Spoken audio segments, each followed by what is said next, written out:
Hello and welcome to Gardening at 58 North. So in this video I'd like to give you another update on trying to grow enough food for my family for a year. So this is now 2 weeks after the initial update, and the weather we've had apart from today has been absolutely amazing. Basically we've had summer-like temperatures for 2 weeks. We have had probably around freezing in this garden quite a few nights, so a few light frosts. But during the day it's been up to 15-16 degrees. There was even 1 or 2 days got up to 18 or 19 degrees. So it was really quite warm, much more like June, July weather, apart from it was quite cold at night. So really sunny, really dry, and it's really helped out in the Polytunnel. I'll show you that in a minute, give you an update on all the seeds I did 2 weeks ago. But you can see the weather's changed today. It was about -1 last night. We had a heavy shower of sleet and slush, which kind of froze, and it's got this kind of crusty, slushy layer now. So outdoor wise, it's still pretty bad weather. We did have those nice few weeks, and you can see things like the forsythia have come out now.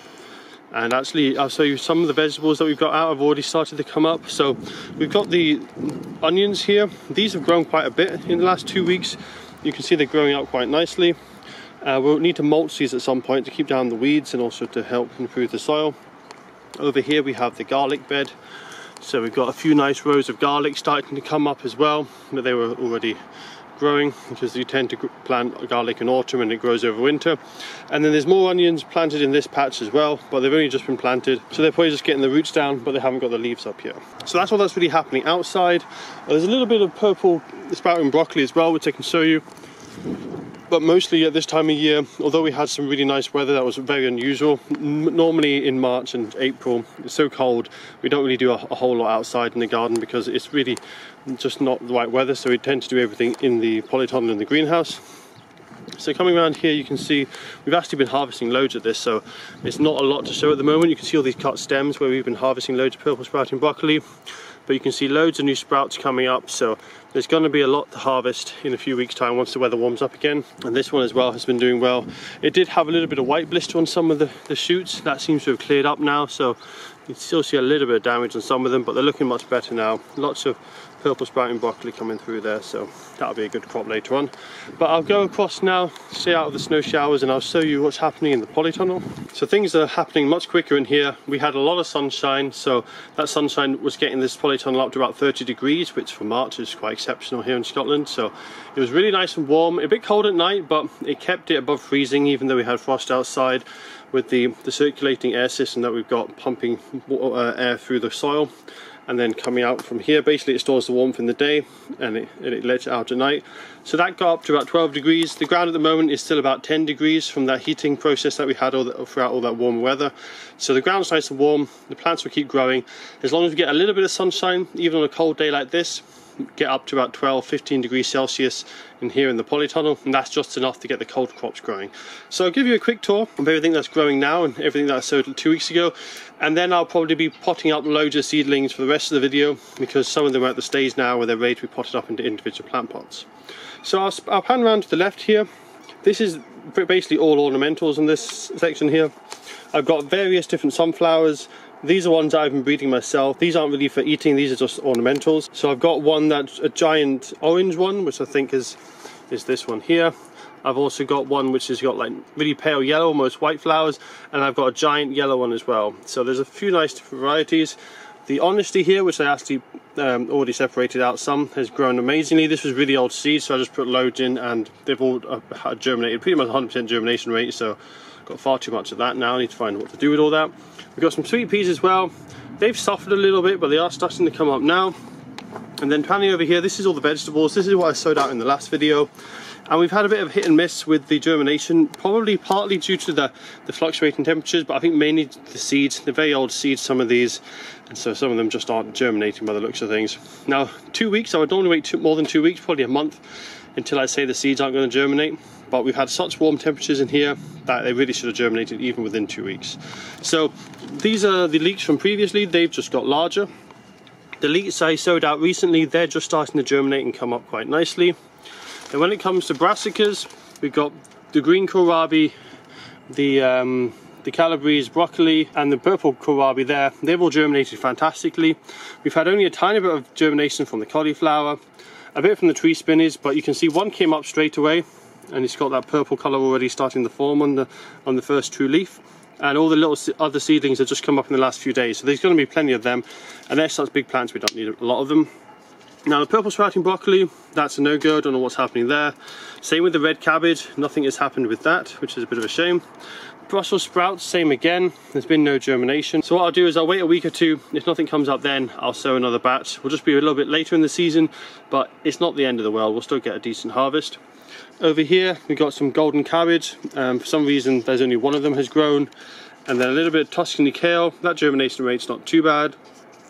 And then this is a problem that you get sometimes if you overwater, it's called damping off. So this is the ami, that's that nice ornamental plant, so this isn't a vegetable. But you can see some of the seedlings are healthy and standing up, and the other ones are just flopped over. Where the stems meet the ground, they've just kind of fallen over and rotted off. What that is damping off. If the soil is too wet, you get a fungus that attacks the lower section of the stem and the plant just dies off. So the way to counter that is to bottom water a bit more, maybe let the surface of the soil dry out very slightly and have better airflow. So maybe a fan or something on that would solve that problem. And then down here, these are all ornamentals. None of these have germinated yet. Now I might put these into a propagator soon, because when I sowed these it was getting really hot in the polytunnel, so I just left this in the polytunnel thinking it'd be warm enough. But now the temperatures have dropped all of a sudden, I'll probably put this into a propagator, because I've got things like marigolds and lobelia which really need a bit of heat to get started, so I'll probably be moving them on into a propagator soon. So I'll also give you a tour of the polytunnel beds. They've done really well with this warm temperatures. You can see that's some more of the honesty plants down there. They're the ones that I've already pricked out into larger sections, so they're coming along nicely.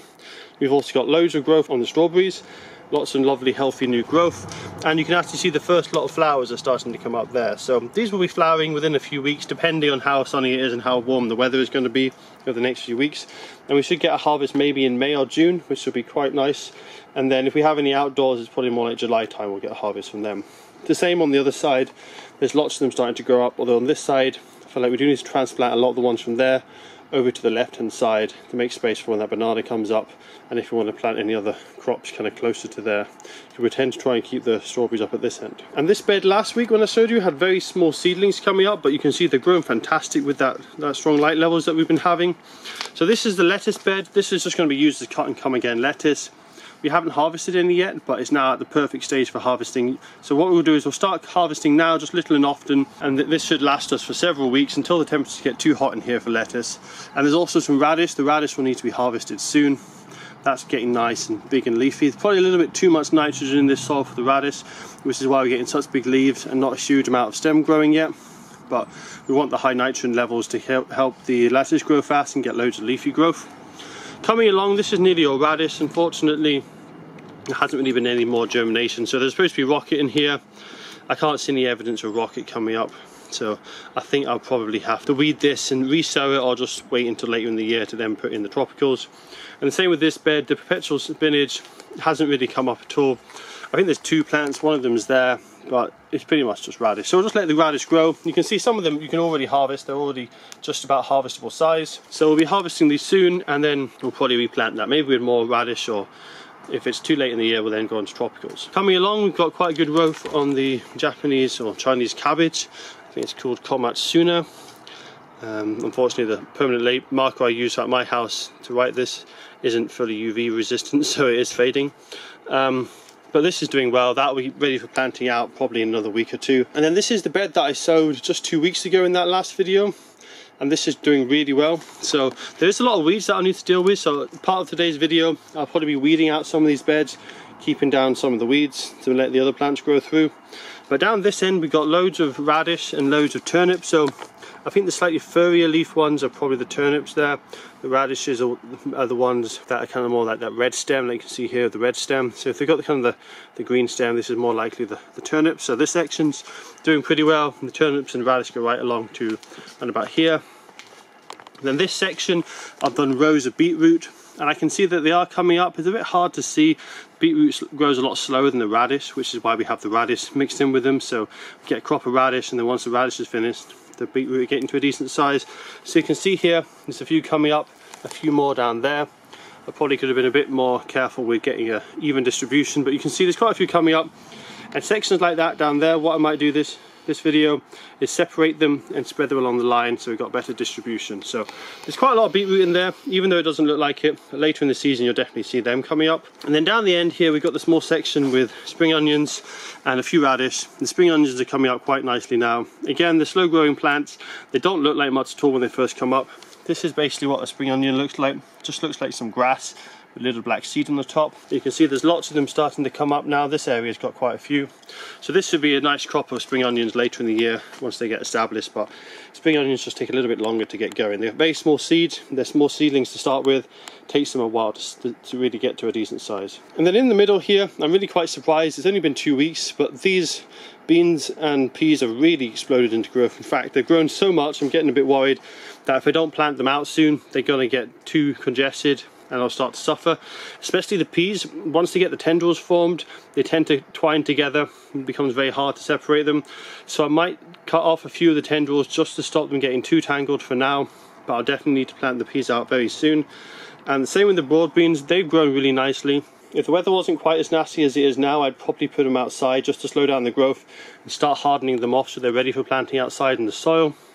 But at the moment, as I say, it's snowing, we've got some frost and a bit of strong wind, so we need to wait a bit longer till we can put them out.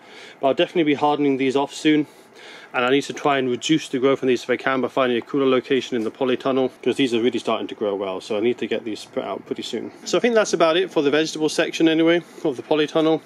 We haven't got anything in the sunken pit yet, but we will do probably later in the year. And I've got quite a few tropicals at my house which are ready to go out as soon as the weather gets a bit better.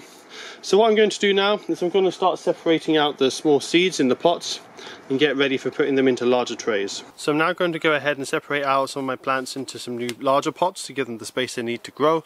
Now there's a few things that I need to take into consideration. The first one is we have something called clubroot in our soil. It's a type of pathogen that grows in the soil. It's a bit like a type of fungus, but it's not technically a fungus.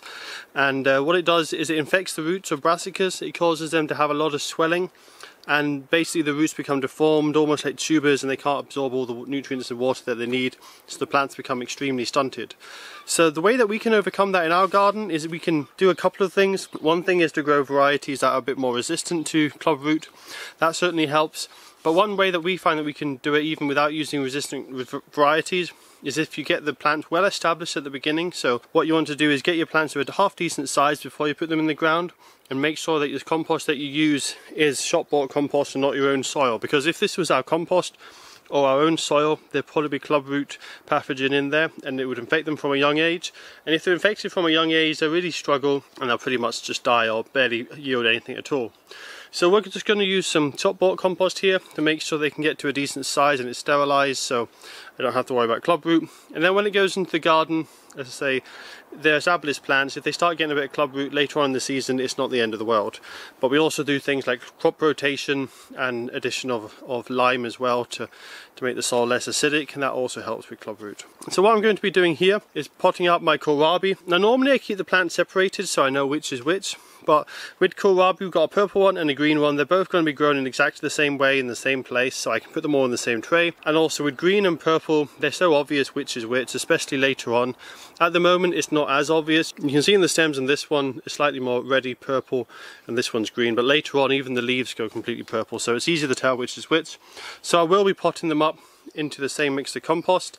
Now this compost is a little bit dry, so I'll probably dampen it down before I start separating them out, but I'll just do one to begin with as an example. This is one way that I like to water seedlings. It's got a very fine spray of water, it doesn't wash them away.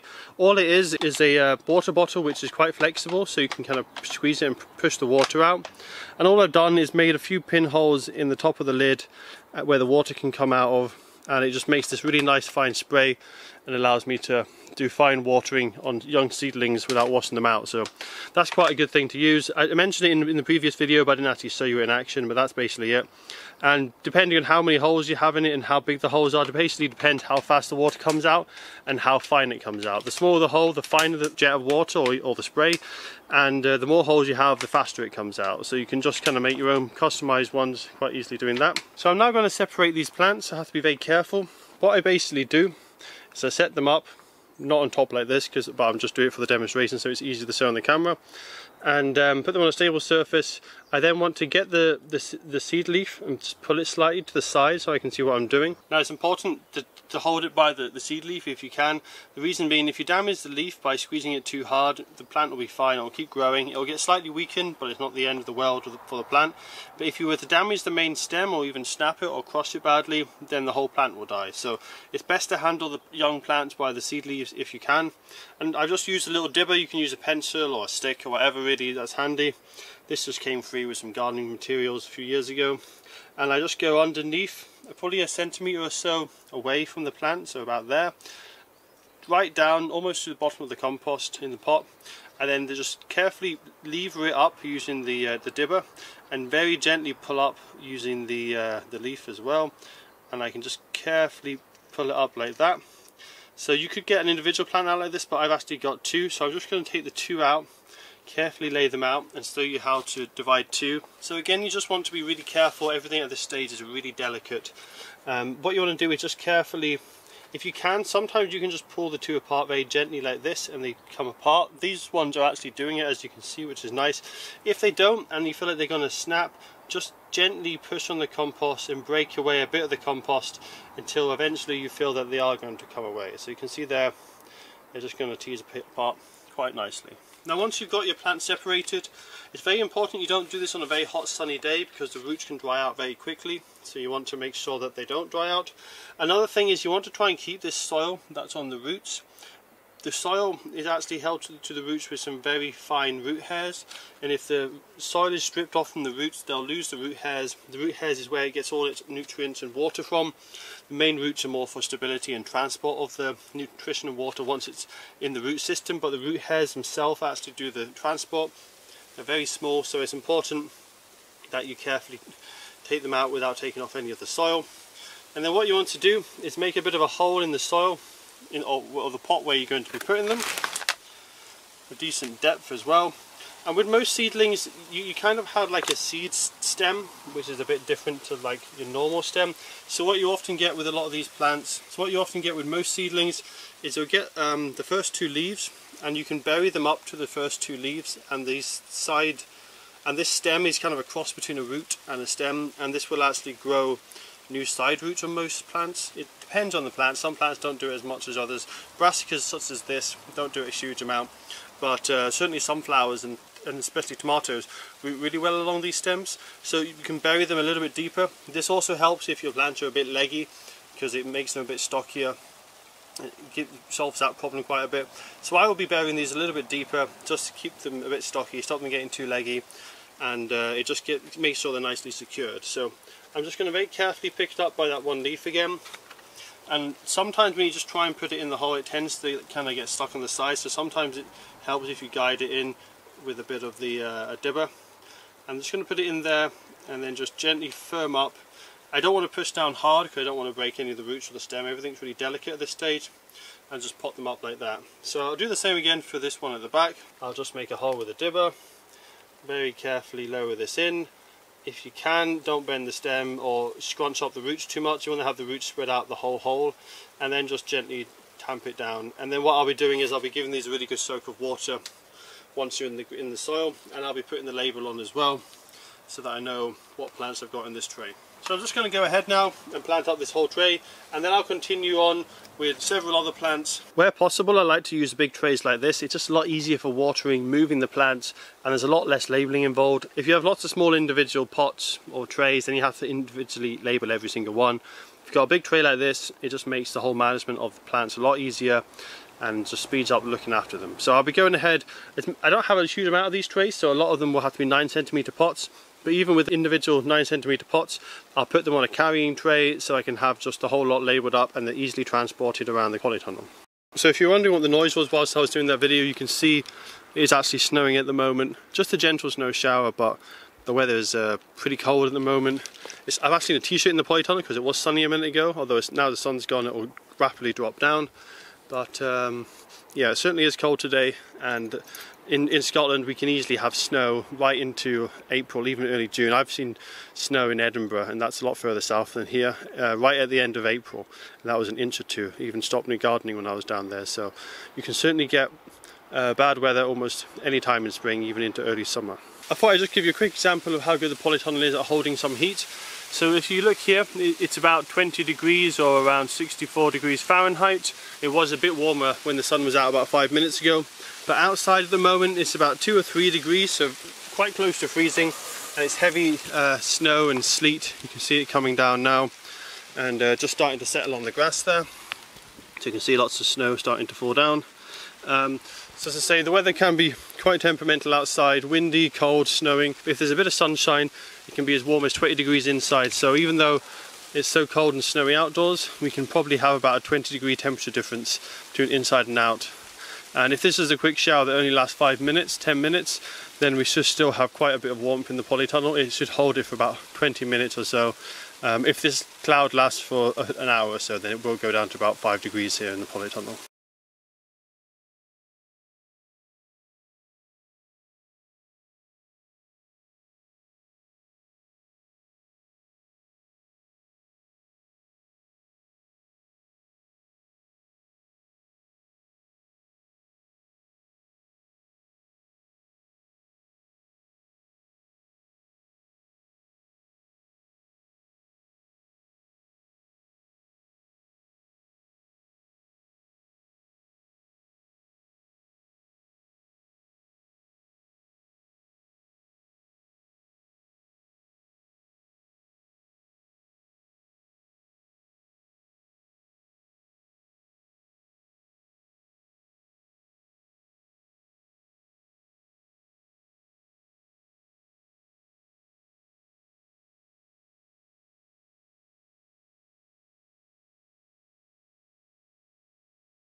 So I think that's all the potting on done for today. So there's a few seeds like these over here, the ornamentals that didn't germinate. I'm going to take them back to mine, put them in an incubator. Hopefully the extra heat will get them going, but they're only sown a week ago, so the fact they haven't germinated isn't too much of a worry. So over on the left here, we've got the main propagation kind of mini Polytunnel. A lot of these have taken the young plants out of already. So for example, kohlrabi at the back here, the purple kohlrabi, that's now completely empty. But there's a chance there's a few seeds in there which still might germinate. Seeds don't always germinate at exactly the same time. There can be several days to weeks between the germination rate of individual seeds. So I'll leave them, because there's a good chance they will still germinate. And if something comes up after about a month, then I'll probably just throw them out and that'll be them finished. Hopefully in the next update we'll get some more of these ones that never germinated to germinate. If they don't, then I'll just have to sow another batch, and hopefully we'll still get some red cabbage and Brussels sprouts later in the year. Then over here on the left hand side, I've just planted out a couple more sunflowers. So there was a few missing in this tray, and I've just taken them out of the mass planted pots over there just to top them up, and I've taken an awful lot of sunflowers out of these 3 pots and put them up in another area. So this is where I've got most of the seeds at the moment. Now they're on these planks of wood, and it just makes it a lot more difficult for the slugs to get onto them. Basically the slugs can only get on at the ends, and so it's kind of difficult for the slugs to get there. If I just put them straight on the ground, there'd be much more chance of slug damage. Now I would like to put them up here eventually. That's where we normally have them, on a raised section where it's impossible for the slugs to get to. But the pots are a bit flimsy this year. I think maybe we've used them a lot and they're starting to crack and break, so I'll need to use it. I can probably do it with the leeks, something with stronger trays, but most of them they're a bit flimsy, so maybe I'll just put some stronger pots up the top. So you can see here, this is the honesty, that was already in individual cells. This here is some sunflowers. Over here again another 18 sunflowers, and then half of that one's sunflowers as well. And then the rest is pretty much kohlrabi and a few other brassicas. So they should grow well now, they've got the extra space, they should grow on nicely. And the other brassicas that I potted up, I put into these smaller trays, didn't have such large numbers of them, and they're ready here to keep growing. So that's a lot of the brassicas potted up, mostly the kohlrabi tends to grow the fastest, germinates really well for us, and they'll be growing so quickly that they'll be out in the garden quite soon actually. And you might even see them in the next update depending how warm the weather is. Now I did also do a little bit of work in the vegetable beds today, so a little bit of weeding, and whilst I was weeding I did look closely, and there is actually quite a lot of rocket coming up. It's very hard to tell the difference between rocket and the wild poppy seedlings, because we've got a lot of wild poppies in our soil, and whenever you disturb the soil the poppies come up. So I can show you here as an example. So this here is a wild poppy seedling, and this here is a rocket seedling. So you can see the similarity there. Again at the back, this one here is a poppy, whereas that one behind it and to the left of it is a rocket plant. So you can see they're quite similar looking leaves when they're quite young, so it's quite hard to weed through this and not accidentally take out a rocket or leave a poppy. But there's quite a lot of rocket in here. Now, it's very small seed, the rocket, so it will take a while to size up, but that should do okay. Along here I didn't find any more perpetual spinach, which is a shame. And then right round in the other bed, I did a little bit of weeding, but the weeds were so small that it was quite difficult. So I'll probably leave this another week and then I'll weed it again.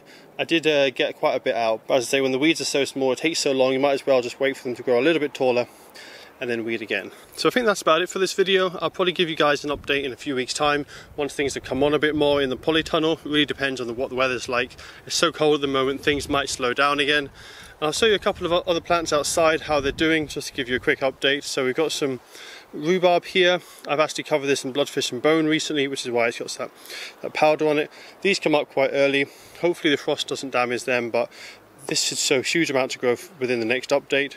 I tend to give them bloodfish and bone because there's lots of nitrogen in it, and it's a general slow release fertilizer, so it should last most of the season, and it's the nitrogen that breaks down fastest out of the three elements that it's made out of, and so we should get a nice boost early in spring and get quite a good crop of rhubarb. But as I say, it's just starting to come up, so there's not much to see at the moment. And we've also got our raspberry patch down here, which is just starting to sprout. But what I'll probably do in a week or two, when we've got a lot more of the fruit garden growing, is I'll probably give you an update of the orchard, which is over there. The orchard has a lot of fruit trees which are just coming into bloom, and they should be looking good hopefully in a few weeks time. So that's all for this video update. I'll see you guys in a few weeks time. Hopefully winter doesn't last for too much longer. As you can see, it's starting to snow again, but here in Scotland, as I say, very unreliable with the weather. It could be snowing right into the end of April, or we could get some nice warm weather again next week. We just have to wait and see.